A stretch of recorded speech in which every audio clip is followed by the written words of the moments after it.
Welcome to my channel, where the scariest stories come to life. Before we dive into today's chilling tale, make sure to hit the subscribe button and turn on notifications, so you never miss a story. Now, let's get into the horror. I remember when Roger Ebert was still alive, he would always mention certain movie cliches that he always noticed. The one that I remembered the most was that in horror movies, the protagonist will often stop at a really run-down gas station that looked like it was run by inbred hillbillies. He felt that was very unrealistic.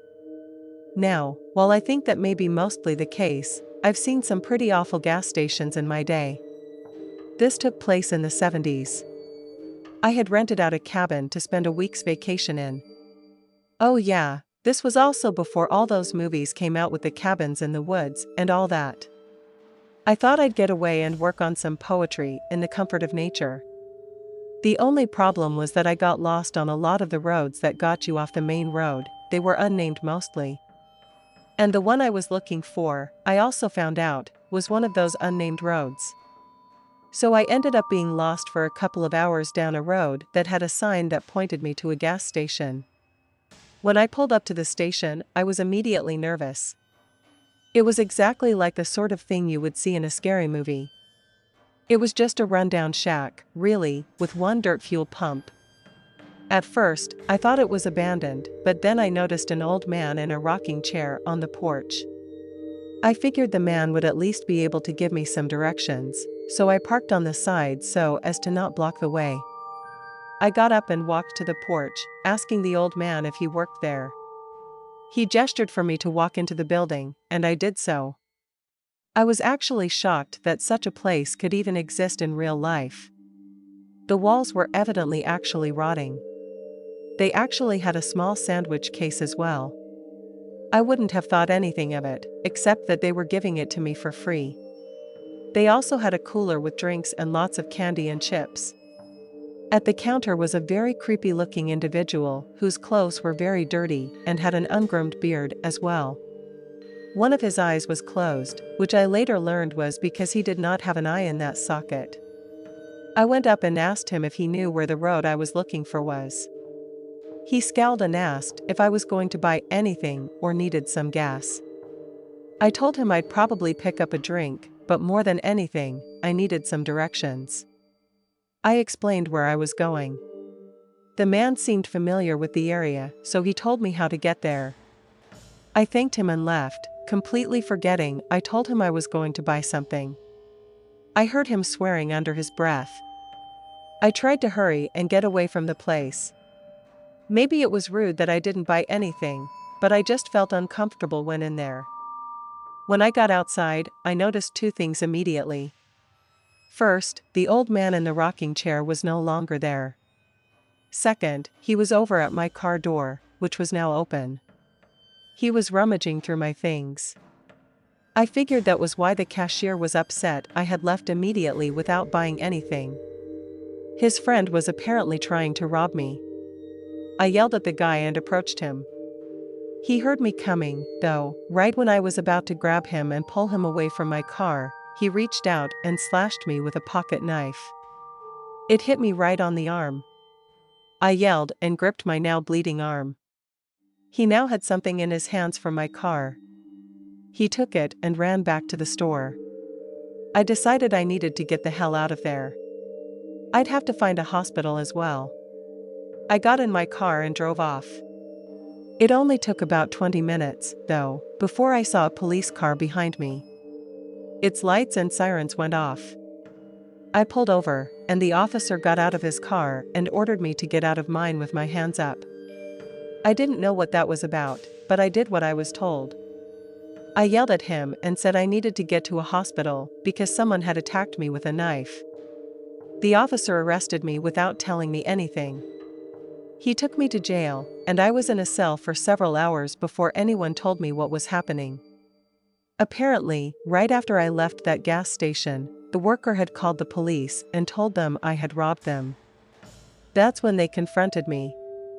Apparently, I tried to attack them, and the guy had cut me with a knife to defend himself. They claimed I tried to steal a hunting knife from them. I realized then that that's what they'd stolen from my car. That hunting knife helped me a lot, actually, because it happened to be an engraved present for my father. When the police confronted the guys with that information, they knew that they had lied. By the time they released me and got me to a hospital, though, I had already picked up an infection in the wound. I remember seeing them bringing the guy in with a missing eye on my way out. Though he grumbled to me, "My cousins know where you're staying." I cut my losses, went to the hospital, and then drove home. I never even got to see the cabin I'd rented out. This is a story that happened to me last year in March. I use Twitter all the time, and it's still my favorite website/app to this day. I would always talk to a certain group of people in a group conversation. These people were my only friends, really. I had no friends in school, which probably explains why I was on Twitter so much in the first place. Anyway, there was a girl in our group of friends, we'll call her Olivia. She was the kindest person I had ever met on there, and as you might expect, I did develop feelings for her at the time. She was, however, dating a different guy online almost every month. She was never interested in me either. For a little while, she was dating this one guy that lived in the UK, let's call him Jake. He was very controlling over her, always telling her that she was not allowed to talk to anyone else and making her send him screenshots of her text messages, Skype messages, and Twitter messages every night. She didn't really listen to him, though. She kept our group messages hidden from him whenever she sent the screenshots over. For whatever reason, though, everyone else in our group besides me seemed to really like this dude, and she was madly in love with him too. I talked to her privately a few times before all of this and confessed my feelings for her. I wouldn't have done that if I knew what was coming next, though. Somehow, Jake found out I had told her that I liked her. I woke up one morning to a bunch of notifications on my phone, all of them tweets from him and his best friend. They were tagging me in a bunch of tweets to each other, saying how I'm a piece of trash and how I'm just a kid dying for attention. I unlocked my phone and tweeted something along the lines of, "I don't know what I did to you guys, but you could stand to be a bit more mature about all this. Maybe message me directly or something." They both proceeded to message me privately almost immediately. I blocked Jake's friend, though, since he wasn't really that involved in this. When I checked the messages from Jake, he was just telling me over and over how he was going to kill me for harassing his girlfriend. I told him that the incident had taken place quite a while ago. I hadn't harassed her at all.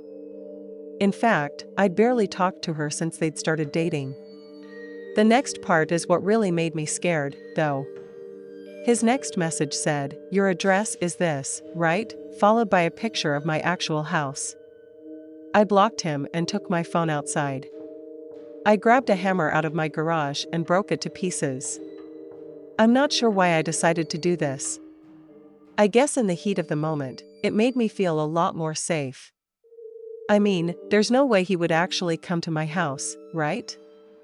I was most definitely wrong about that. About a week and a half went by with me not using Twitter at all or any sort of technology, for that matter. The thought of this guy finding my address was horrifying enough, but one night, the night after my birthday, I was home alone. It was just me and my cat, and nobody could protect me from what was coming next. It was about 7 p.m., and everything seemed fairly normal. I was lying in bed reading some manga when I heard my kitchen window shatter. I closed my bedroom door and locked it and waited there silently. Then, though, I heard someone shout from the bottom of the steps, "Hey, Tyler, I know you're up there. So what were you saying about not harassing my girlfriend?" I honestly couldn't believe what I was hearing. Did Jake really come to my house because of this? Did he really just break in? I heard something grinding on my railing. It sounded like he had a weapon of some sort on him. This psychopath came to my house to kill me. Well, remember when I said I'd smashed my phone earlier? Me too. Maybe not such a good idea in the first place. When he started pounding on my bedroom door, I opened my window and climbed out onto my roof. I jumped down to the ground. Thankfully, it was not a very high jump, since the part of the yard I jumped off into was kind of raised off the ground, a bit connected to these steps that lead to the back alleyway. I ran up those steps and into the alley, running as far as I could until I found someone. I ran into my neighbor, who was out walking her dog. I was out of breath, but told her that someone had broken into my house with the intent to kill me. She handed me her cell phone, and I called the police and told them what happened. The woman on the line said they would be there shortly. Only a scant 2 minutes later, I heard sirens coming down the street.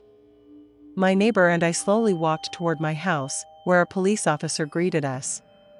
I explained the whole story to him, and he told me they'd found Jake in my bedroom, spreading my cat's blood all over the wall. I never cried so hard in my life. It turns out Jake didn't even live in the UK. He lived 4 hours away from me. I never told anyone what happened, especially not Olivia. I never even spoke to her or my group of friends after since then. I've moved to a much safer area, and I now live across the street from a police station. My advice to those listening is to be careful who you trust online. If someone really wanted to, they can get more information on you than you can imagine. Also, if someone ever finds your address and threatens to kill you, tell somebody immediately and don't just smash your phone like a moron. Even if they sound like they're joking, you never know who's serious or not. Thanks for sticking around till the end. If you enjoyed the story, don't forget to give the video a like and leave a comment with your thoughts. And if you haven't already, hit that subscribe button and turn on notifications so you never miss a terrifying tale. See you in the next one.